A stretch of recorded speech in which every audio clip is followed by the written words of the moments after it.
Considérez un instant le métier qui est le vôtre.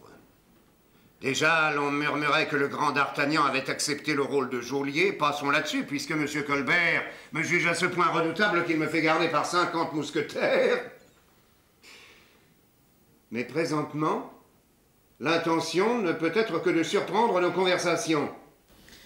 Je ne vous juge pas, ni ne vous critique, mais le roi, me semble-t-il, commence fort bien. Monsieur, vous avez tort.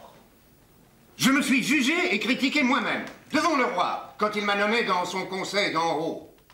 Jamais vous ne m'avez vu dire un mot contre le roi. On ne change pas de parti à mon âge. Nous dépendons désormais des démarches que Colbert fera auprès des juges. Le premier d'entre eux est le rapporteur, M. d'Ormesson. Colbert s'est plaint, lui. Je suis bien fâché, a répondu M. d'Ormesson, que le roi ne soit pas satisfait de ma conduite. Je n'ai que de bonnes intentions. J'ai toujours craint Dieu. Je vois les choses autrement que vous. Le roi ne peut souffrir de vous voir libre, car il veut être le soleil à soi seul.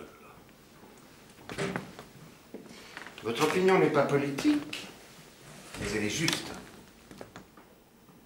Le roi enfant a été humilié plus que nous ne le pensions par la Fronde.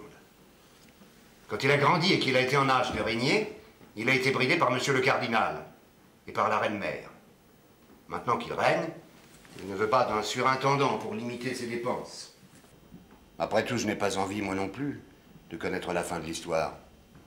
Quelle histoire? Celle qui s'est achevée en 1661, avec mon arrestation, et le début du règne personnel du roi.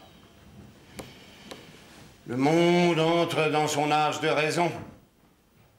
Je le préférais adolescent.